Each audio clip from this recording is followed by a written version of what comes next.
Welcome to the first episode of Modified Sprites. My name is Arctic, and today we're going to be showing how Spawn from Mortal Kombat 11 was made. I went to Mortal Kombat Warehouse, as you can see. I grabbed a reference from the Mortal Kombat 11 release trailer for Spawn, and I'm just trying to get the stance here correct. So as you can see, I had taken off the arm, and now I'm grabbing a different sprite, trying to position it properly and then clip it down using a lot of selection here, very precise, pinpointing bits and pieces that I want, that I don't want. Eventually I'm gonna end up just silhouetting the whole thing because Spawn has a very black, dark complexion, as you can see here, and slowly erasing it, changing the shape of the body because it looks like it's a little too thin. Spawn is a pretty ripped, very buff physique, and as you can see, the neck is not proportioned the right way. The positioning of the hands, I have to do that manually. As you can see, I'm just drawing it out here and just getting the fingers and everything correct, and I'm just checking the reference every so often just to make sure that it's to my liking. I try to get this perfect within like the first go. These sprites on average take anywhere from an hour to 2 hours at the most. This one in particular took 2 hours, just because I had to draw so many elements manually. So as you can see, Spawn has like very sharp fingernails. He has like a curled hand pose, and I was really excited to do this sprite in particular because Spawn is a guest character. He had never been in Mortal Kombat before, and I'm just drawing the feet here, and I noticed that Spawn has like that special boot on his right foot, so I'm just kind of making some room for that, and then adjusting the head like I had mentioned earlier. So as you can see, I'm just drawing the head shape, getting the shoulders right, just positioning everything so that it's a little more suitable for his persona, adding a more thickness to the arms.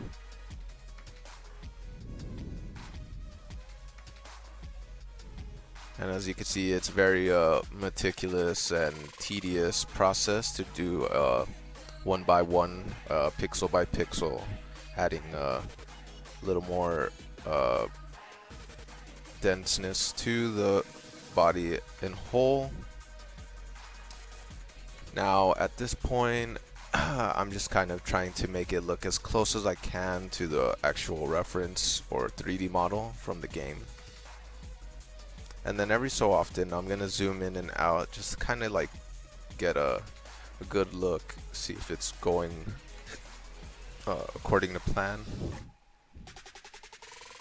So at this point I realized, oh, I can lighten him up, taking reference of the color. It's like a slight purple tint, so just going through the hue and saturation, colorizing it, giving it that proper shade. And now I'm focusing on the symbols on his face and his body. So first I'm gonna go with the head insignia, the trademark Spawn mask. His Letha suit is really badass. It's like living tissue. Almost reminds me of the symbiote from Marvel villain Venom, or even Carnage. Okay, so what I'm doing is I took this element and I had shrunk it down to proportion, and I'm going to use the nearest neighbor setting just so that it stays sharp, it doesn't come out as blurry.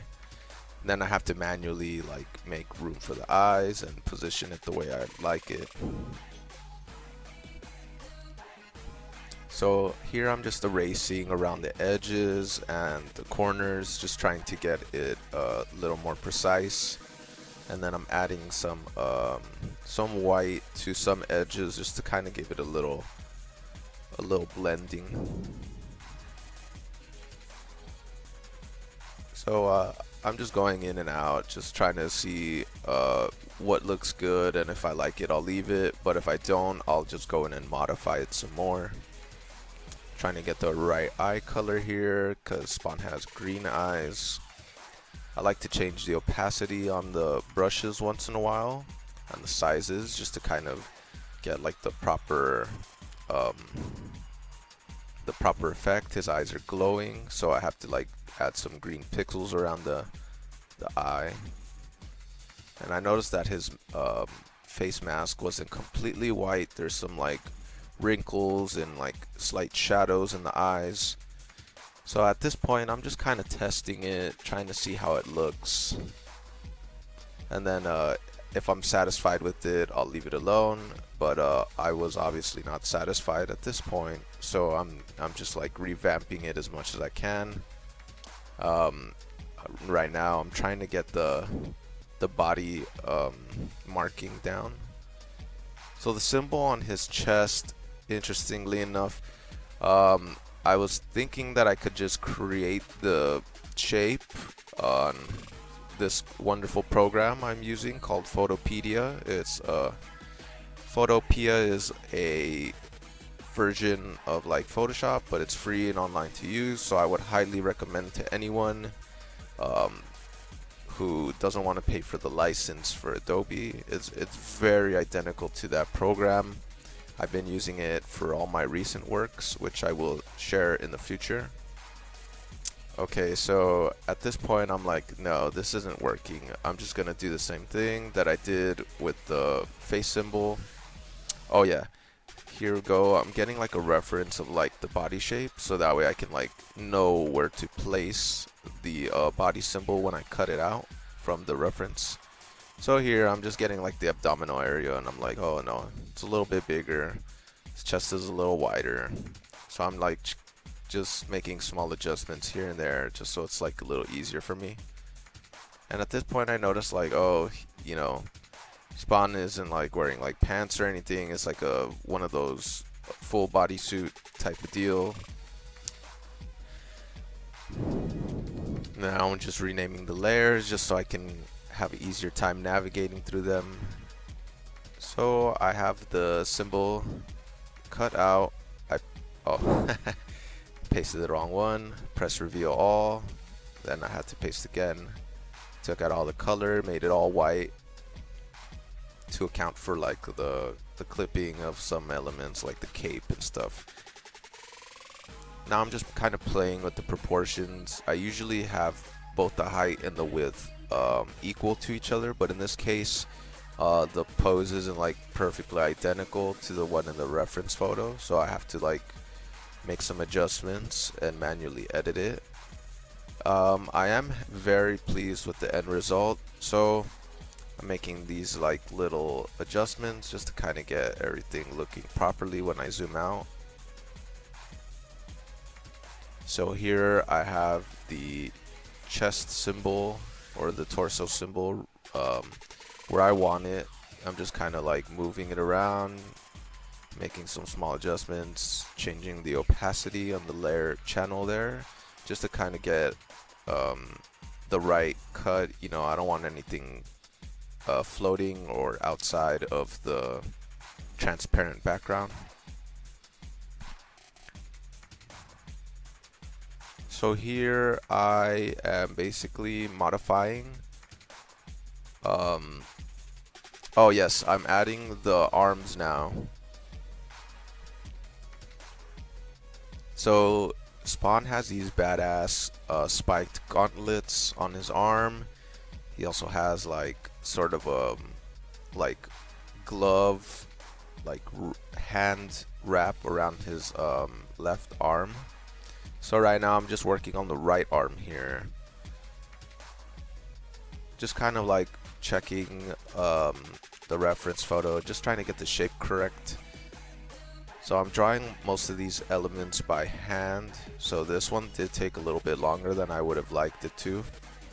But that's okay, you know, as long as the end result looks pretty photorealistic, then that's all I can ask for. So I'm like trying to get the angle of like his bicep accessory, and I'm looking at the reference photo and I'm like, no, it's not that spaced out, and the angle is kind of like higher than I wanted to. So I'm making some adjustments, just trying to lower it a bit. I'm erasing some just so it's not like too big, and then I moved it down just a bit more, and I was satisfied with this shape here, so I leave it right there. And then I'm adjusting the right gauntlet some more, and then I realized I have to make the spikes now, so I'm just going in and out, just making some adjustments. So here I'm ready to do some shading. This is my favorite part, honestly. I love using the burn and the highlight tool. And you'll notice that I go through different exposure percentages and different ranges. So this is like a leather material, so I'm going to be using mid-tone, sometimes shadow. So right now I'm brightening it and darkening the edges just to kind of give it that finish that I want.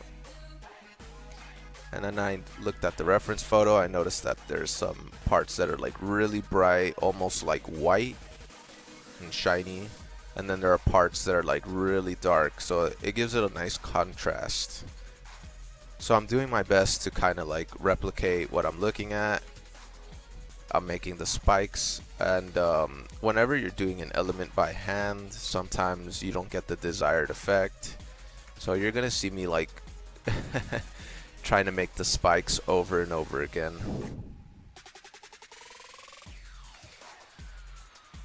So here is the first attempt on adding the spikes on his left gauntlet and bicep belt. So I'm just kind of shading the outer edge darker, and then I'm gonna add the brightest the highlights to the tip of the spike just to kind of make it look more pointy. It's sort of like a technique to kind of give it that optical illusion that it's like an actual spike. It's only like 3 pixels, so it's very tricky. You have to get like more dark on the edge so that it like pops out a little more. So you'll see me like going from time to time adding stuff. So right now I'm just trying like, oh, what would it look like if I added an extra one? I didn't like it, so I ended up canceling with Control Z all of that step I made. And then I was thinking like, oh, maybe I should get rid of these spikes and colorize it and start over. And then I realized, oh, you know, what's the point of colorizing? I could just patch it up with some pixels. So that's what I did. I manually, one by one, added some pixels just to kind of like cover it up the first attempt that I made.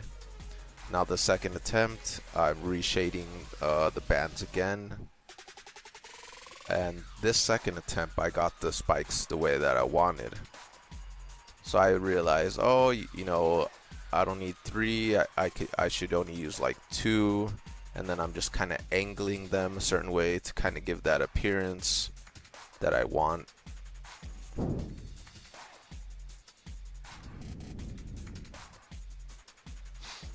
So I'm only using 2 pixels this time, and it's a little easier for me to darken them. I just go one by one with the pencil tool and at 40% opacity. And then I realized this 2 might work for some elements, but I'm just gonna go ahead and add the 3 anyway on some parts. Then I'm adding slight shadows underneath the corners just to kind of give it a little more pop. So then I realized at this point that 4 pixels would probably be optimal because the spikes are pretty big. And once again, I'm adding to the body. Just sometimes my OCD kicks in and I'm like, oh, this isn't right. I'm just gonna make a quick adjustment really quick.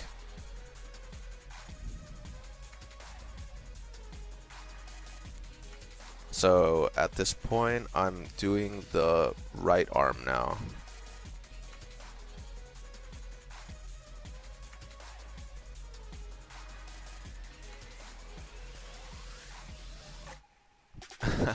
I just realized I'm saying right when it's positioned left. Well, it's spawns right, so that's why I was referring to that way.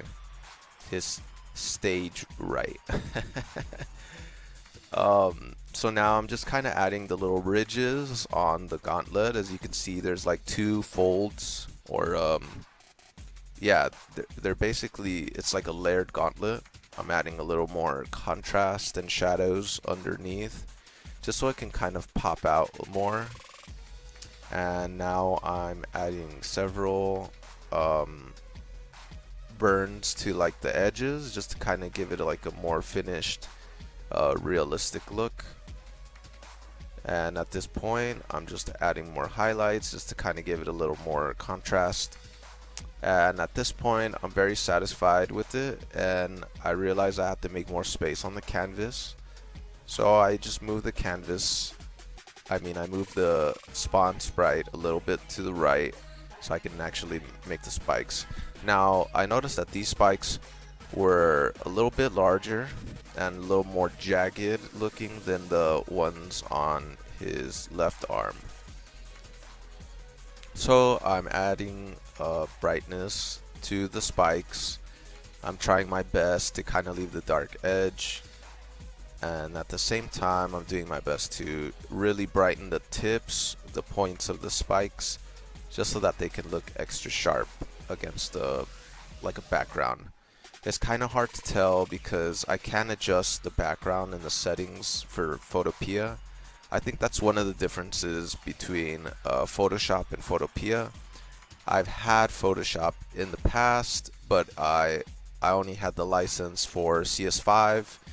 Photoshop currently has options here, but with this whole pandemic, I lost my job and I wasn't able to, continue purchasing the licenses as much as I wanted to. And when I discovered Photopea, I was like, oh wow, this is like very identical. So I'm pretty happy with it. I would highly recommend this program to anyone who wants to practice using Photoshop but doesn't necessarily have like the funds or the can afford to expend that money for that membership. Oh, back to the sprite. I'm just like working on the boot. So here I'm just kind of getting the shape, and I'm noticing like the size of it isn't proper. Like the top part is the smallest and the bottom part is the biggest. It looks like a big wedding cake, like a dark brick red wedding cake with spikes on it. So I'm just kind of brightening and darkening this shape just to kind of make it look more real, more 3D. And I'm just giving like touches here and there so it doesn't look like so cartoonish. I'm trying to make it look like dirty and worn. So at this point, I'm just trying to get the proportions steady, so I have to like manually shift the segments of the boot just to kind of get the shape right. Like I mentioned, the top part's the smallest, bottom is the biggest, and then just doing some final touches here and there just to kind of get it that desired aesthetic. So now I'm adding the spikes, and when I was working earlier with the spikes, I realized 4 pixels would be best for like a center facing. And I noticed that in the reference, the spikes are like not necessarily neatly lined up row by row. They kind of like alternate. So that's what I'm doing here. I'm just trying to get them in between each other so that they cascade off center each other. Now I'm just kind of playing around with the spikes again, just kind of doing the shading, adding dark pieces in one corner and then like brightening one side. So to get that desired contrast, I'm realizing, oh, I gotta put the brightest next to the darkest pixels. So I'm just doing that here and there. I'm just touching, adding some adjustments here and there. And I remember I wasn't satisfied with it at this point. So you're gonna see me like shift the angles of the lights and darks. So here I am trying to select it, and I'm realizing, oh, it didn't work. Maybe I have to horizontally flip it as well, and then I realize, oh, I have to do it row by row, or else like the positioning is off since they're not perfectly aligned. They're like alternating between like center and off center. So I was pretty happy with the spikes on the right leg. So I'm working on the left leg now. I'm adding like the little belt around his foot.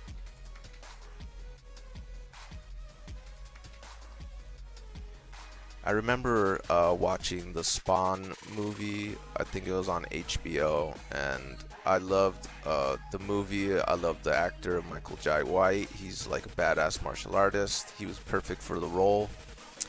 And now I'm seeing like rumors here and there of like Jamie Foxx is going to play like Spawn in like the next Spawn movie, and you know, like that popularity is sort of coming back. So this should be very interesting to see in theaters, see how it plays out. Let me know what you guys think about Jamie Foxx performing as Spawn in the next movie. I think that Jamie Foxx will do a phenomenal job. He's a very good actor. He's very capable of comedy and drama, and those are the kind of things that I gauge when I'm like judging an actor's ability. Can they do tragedy? Can they do comedy well? And Jamie Foxx, he hits those marks very well.